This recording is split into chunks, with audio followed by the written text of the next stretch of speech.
Welcome back to 15th Street Automotive. This morning we're working on a 2013 Silverado. It's got a check engine light and an airbag light on all the time. We're going to scan this one and figure out what's wrong with it.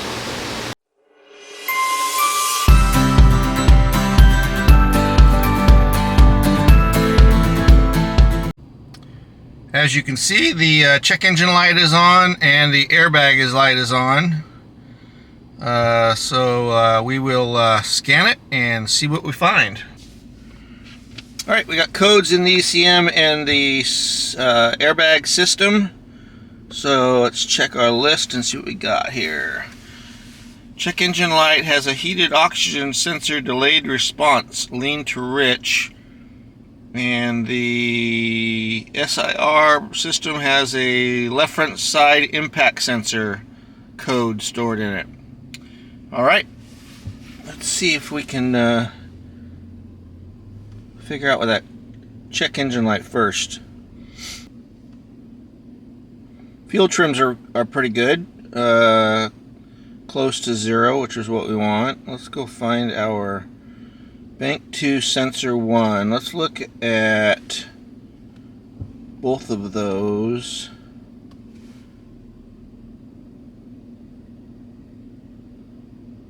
We'll graph those.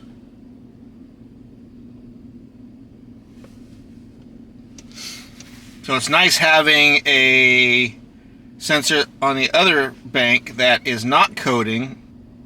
We can see if maybe one is moving a little slower than the other. So you got a bank 1 is blue, bank green, which is our questionable one, is green.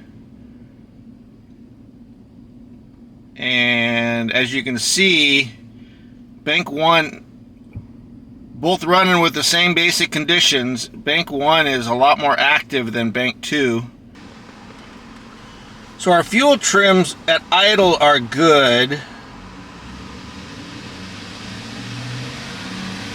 We're losing it a little bit on higher RPMs. Makes me want to think we may have a mass airflow sensor out of whack a bit. So let's monitor the sensor. It's here. That one, that one, that one. I want to look at the mass airflow as well. So pull up the mass airflow. We need to put that back into grams. Let's pull 0. Let's put it 230. Okay, I'm going to go drive this, and what we're looking for, so on a mass airflow at idle, the reading should be about what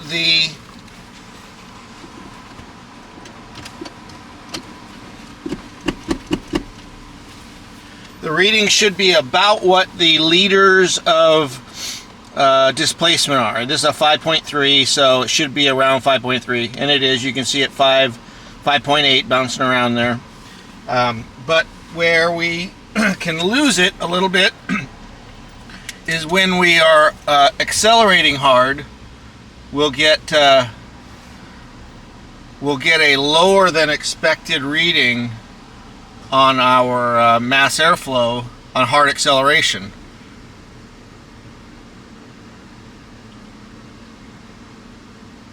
And that can be caused by a dirty mass airflow. It can also be caused by a faulty mass airflow. So what we'll do is we'll go drive it hard and see if we can't get this mass airflow to read something out of whack.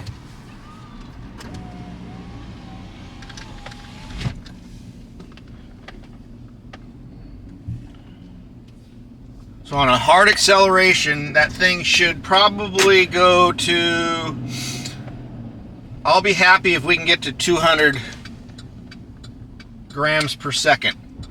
5.4.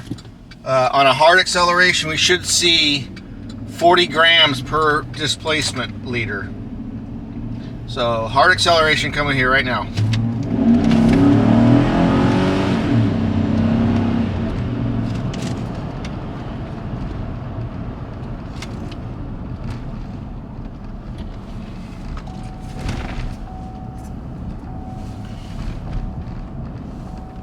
and we probably went to 250. So mass airflow is not our problem. So I suspect our oxygen sensor code is probably just an intermittent oxygen sensor. Seems to be working fine right now. Switching lean to rich just as fast as the Bank 1 oxygen sensor. Makes a diagnosis easy when you have an oxygen sensor basically in the same conditions on the other side of the engine that you can test against, and their switching rate is very similar. So I suspect we just have a oxygen sensor that's intermittently getting lazy. We're going to sell her an oxygen sensor on this one. We will diagnose that impact sensor that was set in the airbag system.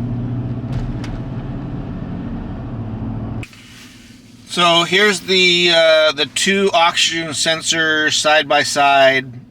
Bank 1 is not setting a code. Bank 2 is setting a code. As you can see, there's virtually no difference in their response time from rich to lean. The code is for a delayed response from lean to rich, and there's no delay from a sensor that is coding, Bank 2, and one that's not coding on Bank 1. So I suspect we just have an intermittent oxygen sensor. It set a code, so it did see a problem at one point, but it's not acting up now. It's virtually the same as Bank 1. So we're going to sell her an oxygen sensor for the intermittent problem, and then let's go after that code in the airbag system.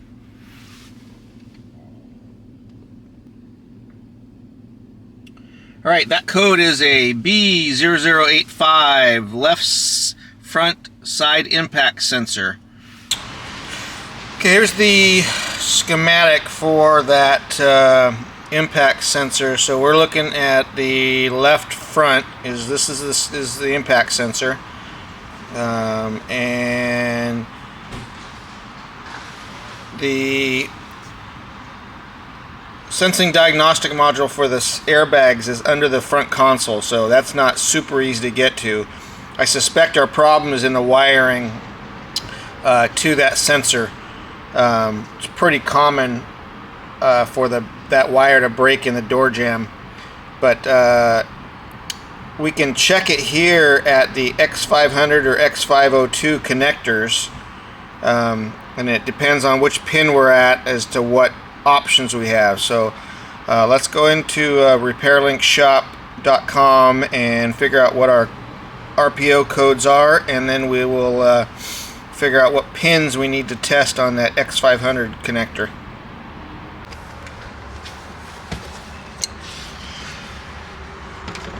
Alright, so we're in the driver's kick panel here. This is that 10-pin connector that the impact sensor is wired through. Our circuits, I have it disconnected. The circuits that we're concerned with are the purple, white, and the white. They're these two corner circuits here. So this is the side that goes into the door panel, and we're going to check the resistance on those two. I don't know necessarily what we're going to get, but if we got an open or a short, then we know that's not right. So if you can see that meter there, that's an open, that's OL. So our problem is definitely a circuit not completed. So before we pull the door panel off, I'll pull that passenger kick panel out. It takes me 2 seconds to do that, and I can check that connector over there and see what that sensor reads. That one's not giving us the code, so that'll give us an idea what we should see. Pull that out, and this thing pops out. And our connector for that one, if we look at our wiring schematic here, it's right front. We should be looking at a dark green and a white black, which is this connector right here, dark green and white black.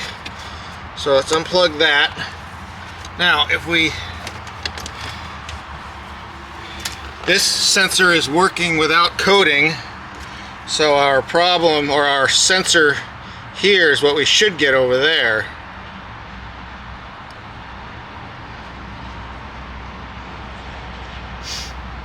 So we're getting 383 kiloohms. So 383,000 ohms. That's what that sensor should read over there. We're getting an open. So obviously we're not going to want an open, but 383 is what we're looking for. So I just opened up this door jamb wiring harness, and there's our purple and white wires off of this connector here, and you can see the white wire is broken. It's an open. Someone's been here before. It's got butt connectors. I don't know why they'd use butt connectors, but we're going to, what I'm going to do is I'm going to feed 2 new circuits through this door jamb and feed them over here, solder them in there properly, and just do away with that butt connector. The problem with these things is this door jamb gets open and closed and open and closed and open and closed, and these wires are getting twisted back and forth and back and forth, and eventually they're going to break. I'm surprised no other circuit's broken, but pretty common problem. We'll pull these back a little bit, run some wires through, and make a proper repair. Alright, so what I've worked up here is I've got 2 wires. I'm just using red and black because that's what we have here. It doesn't matter. It's going to be, it's just going to be, 8 inches worth of wire just to get through the door panel anyway, or door jamb. But I wired it up to a piece of coat hanger, kind of like a fish line that you'd use for pulling electrical circuits through a wall. So what I'm going to do is I'm going to pop this grommet out of here, and then I can fish. So this is just a great big hole now. I can fish this through here.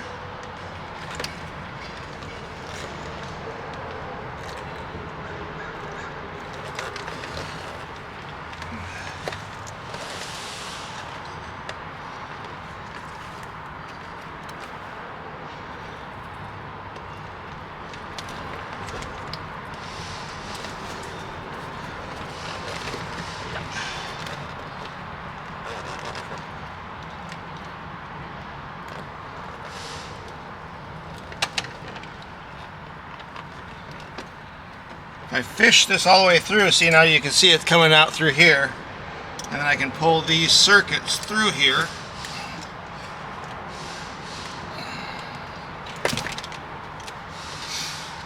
And now they're on both sides of that jamb. Now if I stick this back in there, now those wires are going through that wall, and it's still a watertight connection. So trim these off of here. I can throw that away. And now I'm just going to cut into this harness here.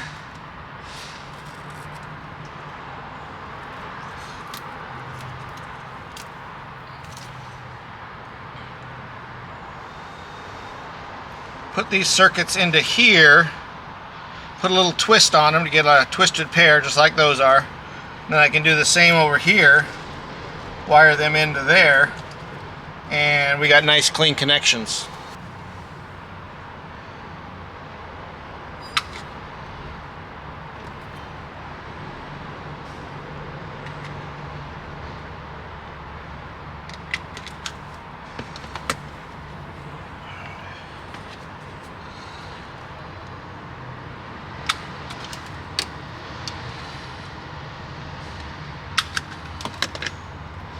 Okay, we're going to go white to black, just because that's what I prefer.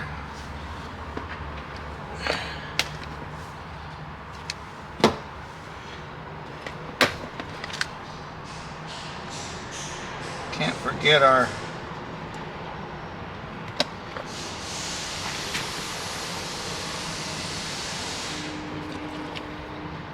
our insulation here. Put that on first so don't forget them.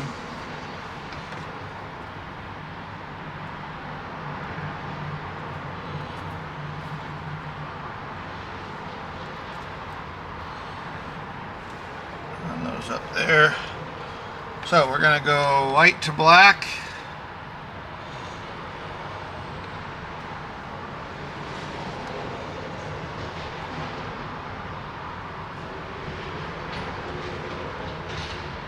We want as little mass as possible, so we're going to keep this twist as minimal as possible.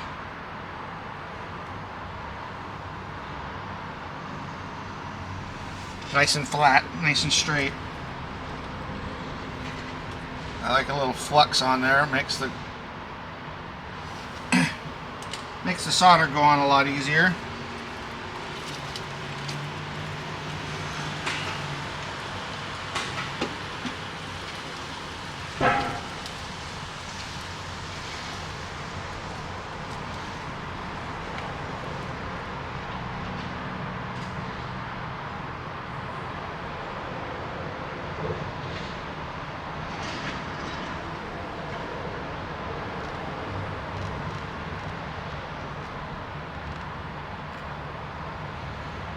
Okay.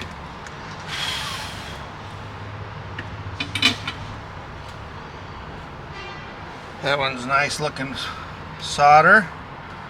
Now we'll do the same to this one.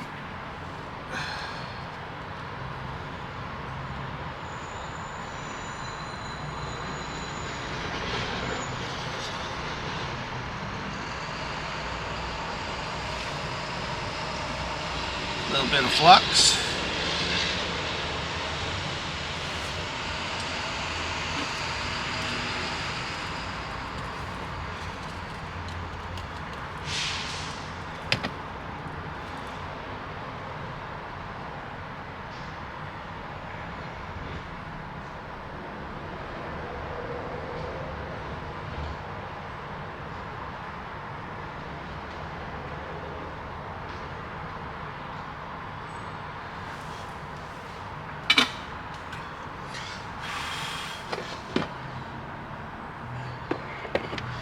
So that's what they look like when they're all soldered up.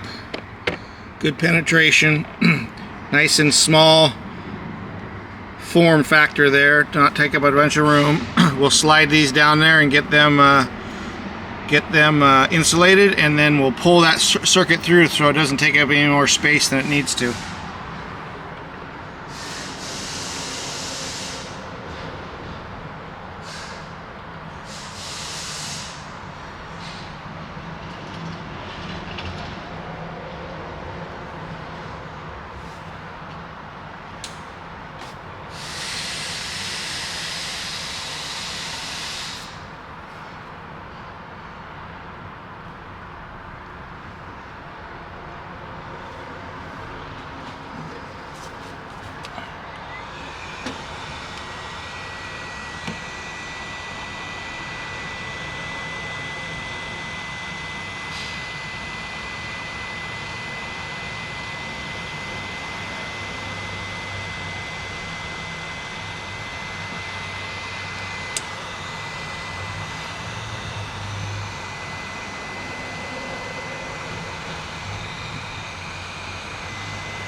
So if you come in here, I'll bring you in here real close, you can see there's a little bit of glue coming out of those things. We use the insulation conduit that has the that adhesive in there that seals out any moisture. This thing's still out in the weather, so you want to make sure you use that. But that's a nice looking solder. Takes up a lot, very little room. Still not going to flex much more than a butt connector, but it's going to be stronger.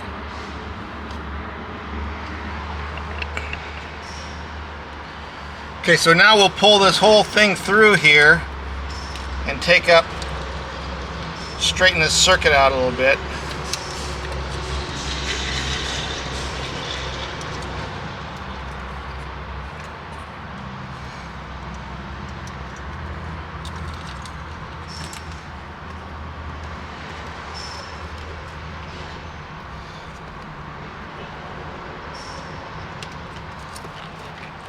Okay. Now if we follow this circuit down here, we're going to tap these two circuits into these two circuits, and then we'll be done. So we are going to cut those off about right there.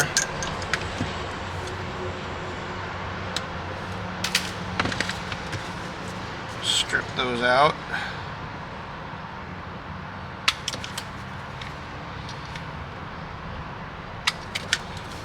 And we'll strip these off.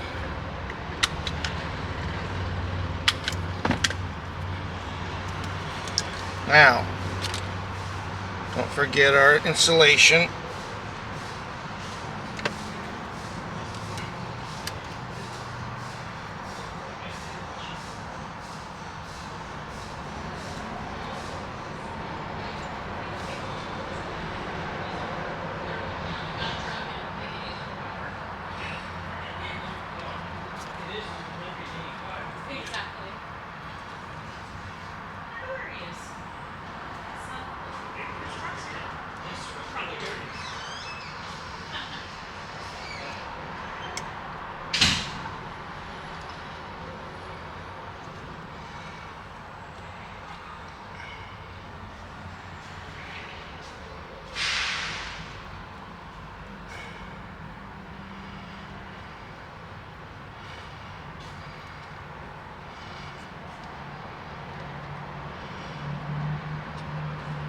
Okay, we got black to white and red to purple, just like the other side.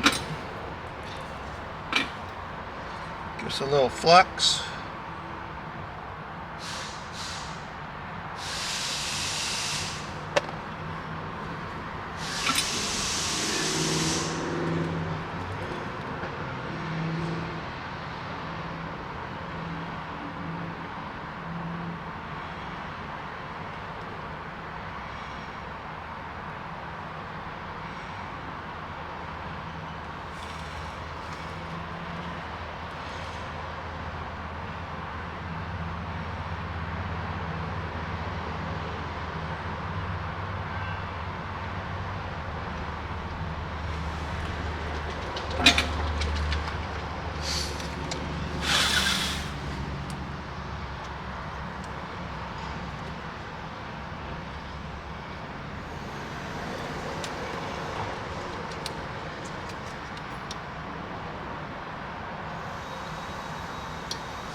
Now we'll tape this all up, and we'll tape that up as best we can.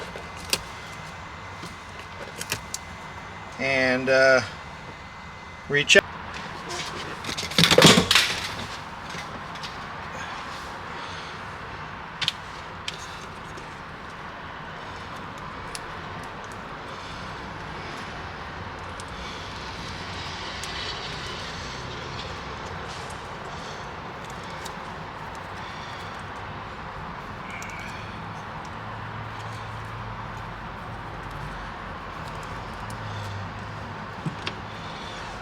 So when I replaced this wire, I replaced it with a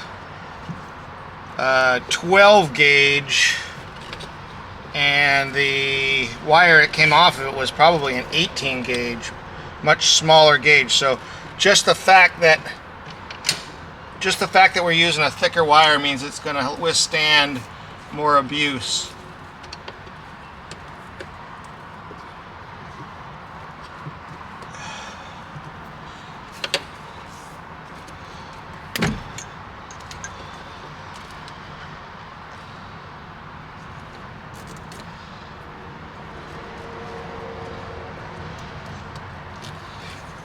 Okay, we can plug that in there.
We got the circuit repaired and all the kick panels and everything back in place. We're going to turn this thing on and we're going to do a clear code on this thing and see if the code comes back.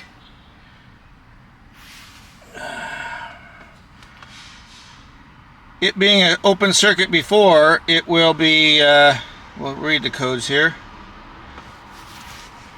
With it being an open circuit before, it would set it immediately. Okay, now we're not setting it. Start it up. Let's make sure our ABS light goes out. And now our ABS light is out. And check engine light's still on because we haven't repaired the oxygen sensor. But that fixes our ABS light. Broken wire in the door jamb.